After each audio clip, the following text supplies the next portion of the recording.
The days passed as same as the others.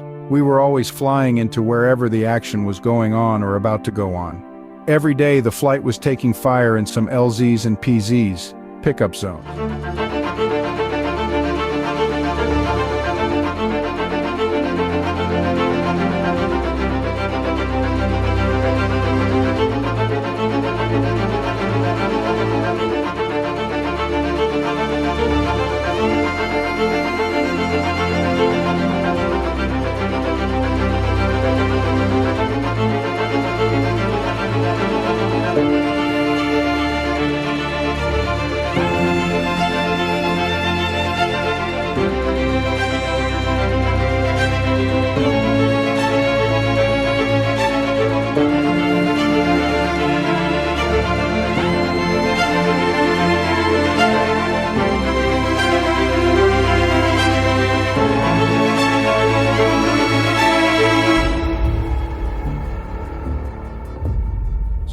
I had bought a Thompson .45 caliber submachine gun and 2 extra clips as an extra weapon to carry with me on the helicopter.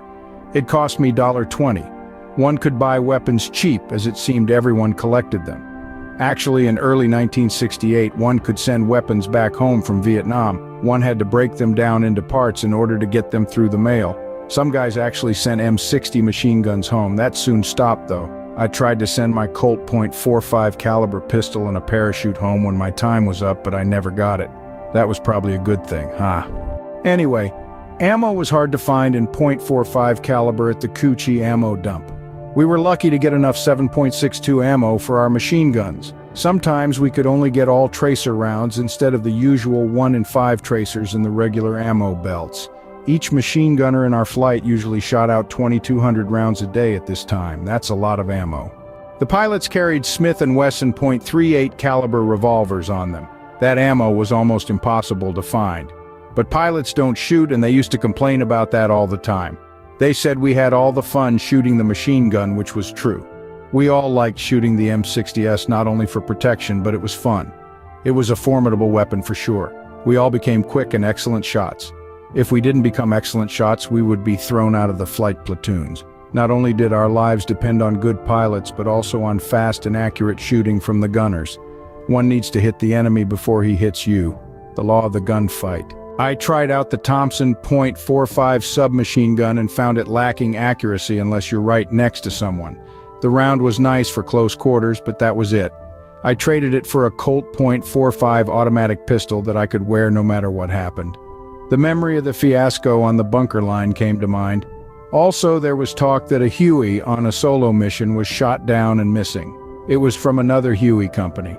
They finally found the aircraft days later and went down to see what happened. They found all 4 crew members, 2 pilots, the crew chief and gunner, tied, hanging by their feet in a tree.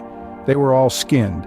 I guess like the Apache Native Americans used to do in the Wild West. I decided that the enemy would never get me alive. The reason for the .45, I wouldn't shoot myself but would keep on fighting no matter what. We all had a big discussion on whether they were skinned alive or were already dead. Terrible to think about. Killing was bad enough without this extra torture. I could never think of torturing someone.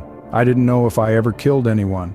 I was shooting at long grass and trees and foliage where smoke from gunpowder was coming from until the smoke stopped. That's all I knew about it so far. They were shooting at the flight, so I was shooting back.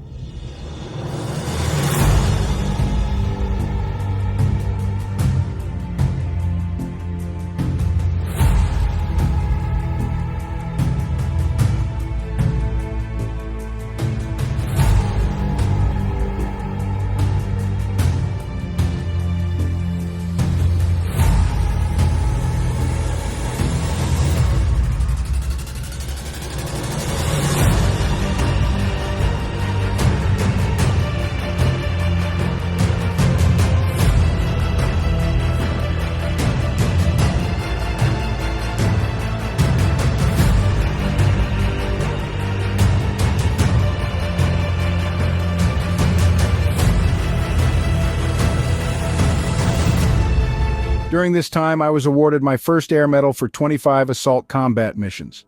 That meant wings on my chest and on my hat. I was very proud about that. 2 of my buddies wanted to buy me a beer at our little EM club in the company area. I agreed, and we went there and took a little table and began drinking our first beer. Just then, two big white clowns with southern drawls walked up and said, "You guys think you're so tough." I said, "Not really, but somehow I was scared." Scared was not my style, but trouble came from an unexpected quarter, and I think that put fright into me. They said they were going to kick my butt. I said, "I will meet you both under the water tower and kick both of your butts at once." They said, "Okay." I was warned that they both jumped a crew chief in the dark and beat him so bad that he went into the hospital. That was not going to happen to me. I went to the water tower and waited for them. I made sure my .45 was ready to fire and crouched down. They never showed, luckily for all of us. I was going to shoot them both dead. I had 8.45 shots and they were going to catch them all. I was determined. I heard later that someone warned them that if they were still around that they would be killed and their bodies dumped in the local garbage dump. I never saw them before, and no one ever saw either one of them again. I don't think they were even in our company, and heard they were possibly in supply at the base camp.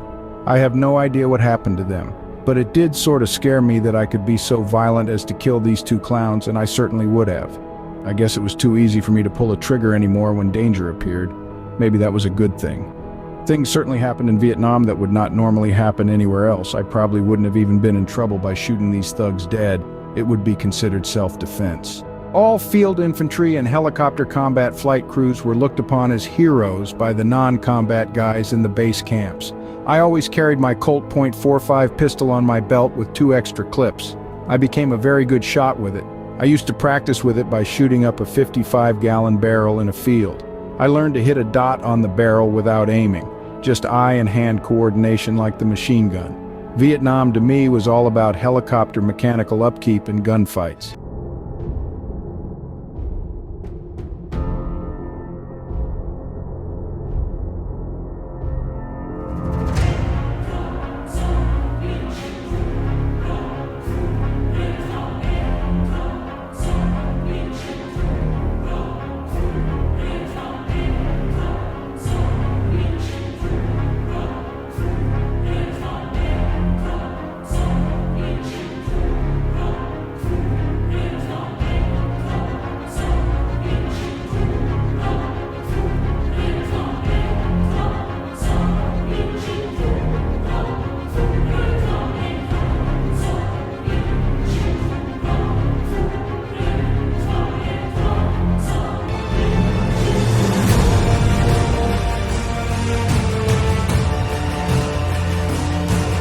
To somewhat soup up a turbine engine, one must make sure the fins in the front of the turbines are clean.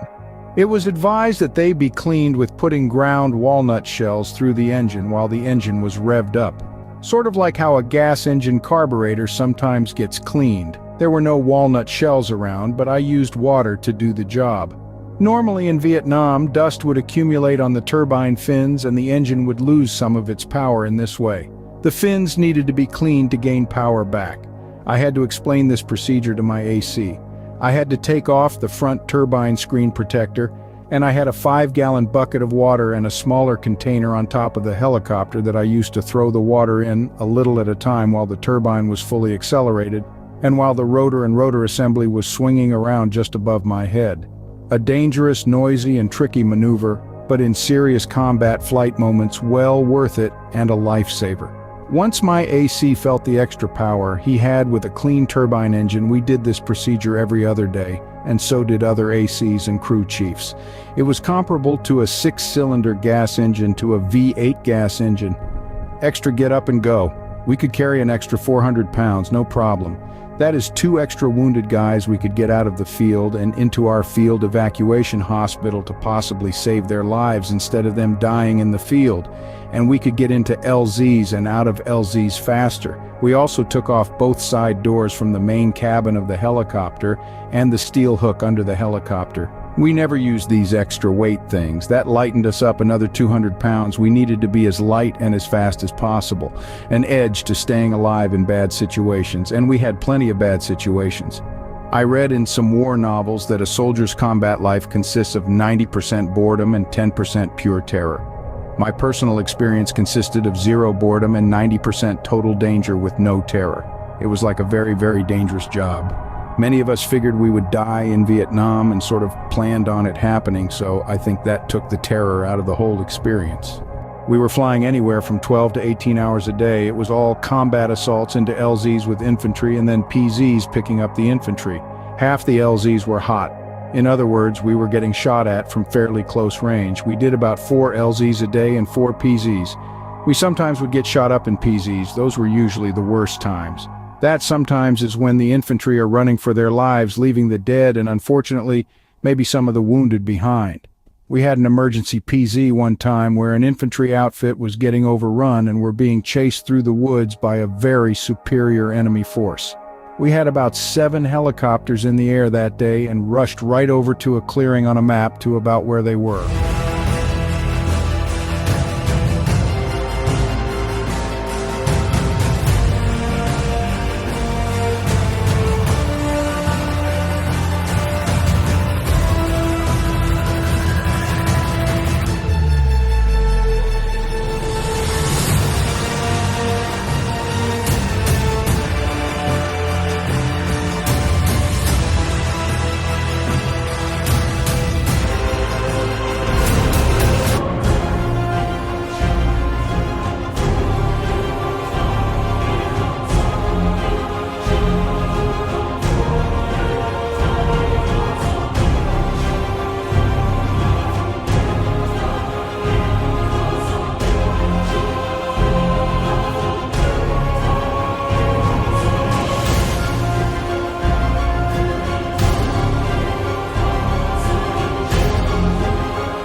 As soon as we approached the field, we were getting shot at. We landed in the field and were under sporadic firing.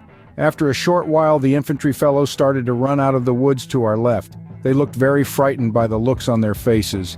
They jumped on whatever helicopter that was closest, and the helicopters were taking off because of heavy gunfire directed at them. It was a very crazy situation. Some of the helicopters took off with only a few guys on them as they thought that all the infantry were now out of the woods. An infantry fellow told me as he jumped on my helicopter that there were more guys behind him. Then about 9 guys came running out of the woods. About 5 of them knelt down and were shooting into the woods. They were the rear guard, more or less, very brave fellows. I started shooting in between them into the woods. I was the only helicopter left on the ground. They got to the helicopter and jumped on and told me that was the last of them. I told the AC, let's go. He was new to my helicopter and said that we were overloaded, that he wanted to fly in a circle around the LZ to pick up airspeed. We were taking heavy fire and I was shooting back at the enemy in the tree-lined woods. I said, we will never make it circling around, just fly straight out, we will make it.